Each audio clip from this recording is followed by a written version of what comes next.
রাজারহাটে খালে উল্টে গেল যাত্রী বোঝাই একটি বাস। এই দুর্ঘটনায় অন্তত 15 জন আহত হয়েছেন বলে জানা যাচ্ছে। অনির্বাণ বিশ্বাস রয়েছেন আমাদের সঙ্গে টেলিফোন লাইনে। অনির্বাণ, আহতের সংখ্যা 15 নয়, পুলিশ সূত্রে আমরা জানতে পারছি যে সংখ্যা কিন্তু আরো বেশি, প্রায় 40 থেকে 50 জন। আজকে সকাল 7টা থেকে 7:30টার মধ্যে বেড়াচাপা থেকে করুণাময়ীগামী এই বাসটি সেটি শাসন এলাকার মধ্যে হাড়োয়া খালের উপর দিয়ে যখন যাচ্ছিল, সেই সময় কিন্তু আচমকা নিয়ন্ত্রণ হারিয়ে খালে পড়ে যায় এবং বিকট শব্দ হয় এবং স্থানীয়রা কিন্তু কার্যত ছুটে আসেন এবং তারাই কিন্তু উদ্ধারের কাজে হাত লাগান। সেই মুহূর্তে কিন্তু খবর পৌঁছায় কিন্তু রাজারহাট থানা পুলিশের কাছে। পুলিশও তৎপরতার সঙ্গে ঘটনাস্থলে পৌঁছয় এবং প্রাথমিকভাবে কিন্তু এই যে আহতরা যারা রয়েছেন তাদেরকে উদ্ধার করে হাসপাতালে পাঠানোর কাজ পুলিশের তরফে শুরু হয় এবং এই মুহূর্তে এখনো পর্যন্ত কিন্তু বাসটিকে কিন্তু খাল থেকে তোলা সম্ভব হয়নি এবং যদিও কেউ হতাহত রয়েছে কিনা সেই বিষয়ে এখনো পর্যন্ত পুলিশের তরফে স্পষ্ট করা হয়নি। তবে যেটা জানা যাচ্ছে যে আহতের সংখ্যা কিন্তু 40 থেকে প্রায় 50 জন এবং যেটা পুলিশও জানাচ্ছে যে সকালবেলায় শাসনের রাস্তায় অত্যন্ত ফাঁকা থাকে এবং শুধু তাই নয়, এই রাস্তায় বাসের সংখ্যা অত্যন্ত কম। ফলত এই যেহেতু বেড়াচাপা থেকে করুণাময়ীগামী অর্থাৎ কলকাতা শহরের দিকে যেহেতু বাসটি আসছিল, তাদের যাত্রী বোঝাই ছিল একেবারে এবং সেই সময় ফাঁকা রাস্তা হওয়ায় চালক হয়তো কোনো কারণে তার গতি অনেক বেশি ছিল এবং নিয়ন্ত্রণ সেই কারণে হারিয়েছে বলে পুলিশ প্রাথমিকভাবে মনে করছে। এই মুহূর্তে উদ্ধার কাজ কিন্তু অনেকটাই সম্পন্ন হয়েছে, যদিও বাসটিকে খাল থেকে কিন্তু এখনো পর্যন্ত উদ্ধার করা যায়নি। তবে যদিও পুলিশের তরফে হতাহত কেউ আছে কিনা সেই বিষয়টি স্পষ্ট নয়, কিন্তু আহত হয়েছেন প্রায় 40 থেকে 50 জন, এটা কিন্তু জানাচ্ছে। একেবারে অনির্বাণ, সাত সকালবেলা অন্তত 40 থেকে 50 জন মানুষ আহত হলেন এবং কি বিপজ্জনকভাবে খালের মধ্যে যাত্রী বোঝাই বাস উল্টে গিয়েছে। কিন্তু কিভাবে দুর্ঘটনা ঘটলো? পাশে তো একটা রেলিং রয়েছে দেখা যাচ্ছে, কিভাবে টপকে গিয়ে পড়লো বাস? দেখো, যেটা পুলিশ সূত্রে আমরা জানতে পারছি যে কোনোভাবে হয়তো যে চালক যিনি ছিলেন, যেহেতু একবারে প্রথম সকালের বাস, স্বাভাবিকভাবেই সেই সকালবেলার বাসে অনেক সময় চালকের চোখ লেগে আসে, সেই কারণও আছে কিনা সেটা খতিয়ে দেখছে। যদিও এখনো চালককে কিন্তু জিজ্ঞাসাবাদ করার মতন জায়গায় পুলিশ নেই। এই মুহূর্তে যে উদ্ধার কাজ, সেই উদ্ধার কাজ সম্পন্ন হয়েছে এবং বাসটিকে খাল থেকে তোলার চেষ্টা হচ্ছে। তবে কি কারণে ঠিক এই দুর্ঘটনা ঘটেছে, কেন নিয়ন্ত্রণ হারিয়ে গেল? কারণ যেহেতু শাসনের রাস্তা একটু শুনশান প্রকৃতির রাস্তা, সেই রাস্তায় কিন্তু গাড়ির সংখ্যা এমনিতেই খুব কম থাকে। স্বাভাবিকভাবে অত্যাধিক যদি গতি থেকে থাকে তাহলে রেলিং টপকে নিয়ন্ত্রণ হারিয়ে পড়ে যাওয়ার একটা সম্ভাবনা থাকে। যদিও পুলিশের তরফে স্পষ্ট করা হয়নি যে ঠিক কি কারণের জন্য এই রেলিং টপকে গিয়ে বাসটি খালে পড়লো এবং যে খালে পড়েছে সে খালে কিন্তু জলও বেশ খানিকটা ছিল। স্বাভাবিকভাবে বড় একটা দুর্ঘটনা ঘটে যেতে পারত এবং যেভাবে 40 থেকে প্রায় 50 জন আহত হয়েছে সেই বিষয়টি কিন্তু যথেষ্ট উদ্বেগের কারণ। এবং এই মুহূর্তে কিন্তু পুলিশের তরফ থেকে ওই যে চালক বাসের এবং যিনি খালাসি রয়েছেন বা যিনি সহকারী রয়েছেন তাদের সঙ্গে কথা বলে জানার চেষ্টা চলছে যে ঠিক কি কারণে নিয়ন্ত্রণ হারিয়ে বাসটি খালে পড়ে গেল। সেক্ষেত্রে কি বাসের কোনো যাত্রীর ত্রুটি ছিল নাকি ড্রাইভারের চালক বা চালকের ভুলের জন্য ঘটনাটি ঘটেছে, সেই সমস্ত বিষয় খতিয়ে দেখছে কিন্তু রাজারহাট থানার পুলিশ। অনির্বাণ, ধন্যবাদ। ছবি আপনারা দেখতে পাচ্ছেন, ভয়ঙ্কর দুর্ঘটনা ঘটে যেতে পারত। খালের মধ্যে কিন্তু জল রয়েছে আর তারই মধ্যে হয়তো প্রাথমিকভাবে পুলিশ মনে করছে ঘুমের ঘোরে ছিলেন, চোখ লেগে গিয়েছিল চালকের এবং সেই কারণে ভয়াবহ এই ঘটনা। অন্তত 50 যাত্রী নিয়ে যাচ্ছিল যাত্রী বোঝাই এই বাসটি রাজারহাটে খালে এই বিপজ্জনকভাবে বাসটি উল্টে পড়েছে। যাত্রীরা তারা কম বেশি আহত হয়েছেন, ইতিমধ্যেই তাদের বার করা সম্ভব হয়েছে। আমাদের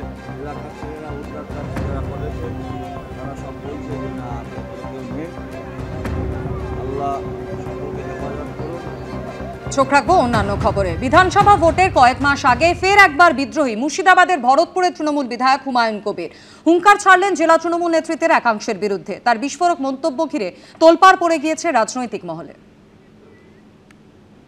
আমাকে ক্ষমতার দাম্ভিকতা দেখাচ্ছে, তার ক্ষমতার বলে আমাকে চুনোপুটিরা লাথি মারার চেষ্টা করছে, তা সেই চুনোপুটিদের কি করে পায়ে দাবি রাখতে হয় সেটা তো আমাকে করতেই হবে। ফের বিদ্রোহী ভরতপুরের তৃণমূল বিধায়ক হুমায়ুন কবির বিস্ফোরক মন্তব্য করেন দলেরই একাংশের বিরুদ্ধে। এখানেই অবশ্য থামেননি তিনি। সম্প্রতি 26-এর বিধানসভা ভোটে বিজেপিকে 50-এ নামিয়ে আনার চ্যালেঞ্জ ছুঁড়েছিলেন অভিষেক বন্দ্যোপাধ্যায়। বিজেপিকে 50-এ নামাবো, ক্ষমতা থাকলে চ্যালেঞ্জ অ্যাকসেপ্ট করব। নাম না করে সেই প্রসঙ্গ টেনেও কটাক্ষ ছুড়ে দিয়েছেন তৃণমূল বিধায়ক হুমায়ুন কবির।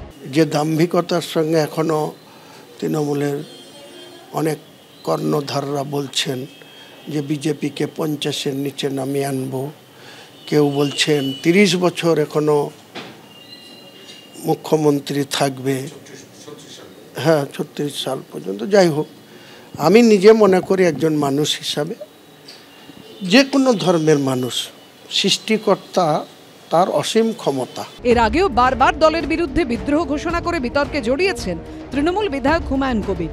তার জন্য তাকে সতর্ক করা হয়েছে, শোকজের মুখে পড়েছেন। কিন্তু এবার ফের মুখ খুলে তিনি বুঝিয়ে দিলেন হুমায়ুন আছেন, হুমায়ুনেই। 2011 সালে তো বামফ্রন্টকে হারিয়েছে।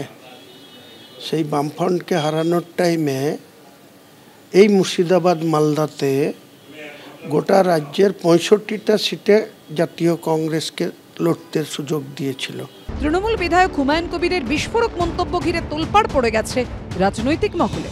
গণতন্ত্রে সকলের অধিকার আছে বিভিন্ন দলের সাথে জোট করবার। তিনি চাইলে বিজেপির সাথেও যেতে পারেন, সেটা তার ব্যক্তিগত প্রেরোগেটিভ। কয়েক মাস পরেই বিধানসভা ভোট, তার আগে কি করবেন হুমায়ুন কবির সেটাই দেখার। কৃষ্ণেন্দু অধিকারী রিপোর্ট, এবিপি আনন্দ। সামনে বিধানসভা নির্বাচন, আর বিধানসভা নির্বাচনের আগে বিজেপির অস্বস্তি বাড়ালেন বিজেপি সাংসদ অভিজিৎ গঙ্গোপাধ্যায়। তার বিস্ফোরক দাবি, বিজেপি তৃণমূলকে হারাতে চায় কিনা এটাই গভীর প্রশ্ন। এমনকি সরাসরি মোদী সরকারের ভূমিকা নিয়েও প্রশ্ন তুলেছেন প্রাক্তন বিচারপতি।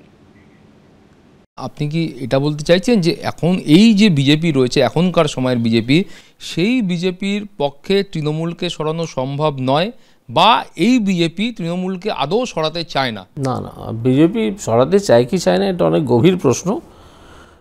সে প্রশ্নে আজকেই যাব না, কিছুদিন বাদে হয়তো আমি যাব।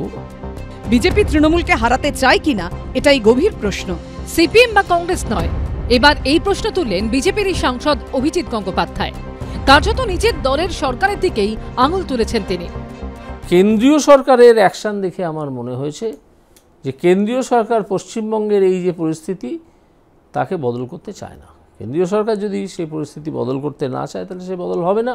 আমার উদ্দেশ্য ছিল মমতা ব্যানার্জিকে এখান থেকে সরিয়ে দেওয়ার সব রকমের ব্যবস্থা করা হবে। সে উদ্দেশ্যের ধারে কাছে আজ পর্যন্ত আমি গিয়ে উঠতে পারিনি, এবং তার দায় মূলত কেন্দ্রীয় সরকারের। কেন্দ্রীয় সরকার এর জন্য কিচ্ছু করেনি। 21-এর বিধানসভা ভোটে ভরাডুবির পর প্রচারে হিন্দিভাষী নেতাদের ওপর জোর দেওয়া নিয়ে ক্ষোভ উগরে দিয়েছিল রাজ্য বিজেপির একাংশ।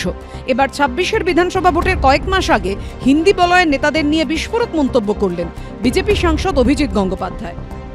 এই হিন্দি বলয় থেকে এখানে পশ্চিমবঙ্গে নেতা এসে এইসব ভোট করানো যাবে না।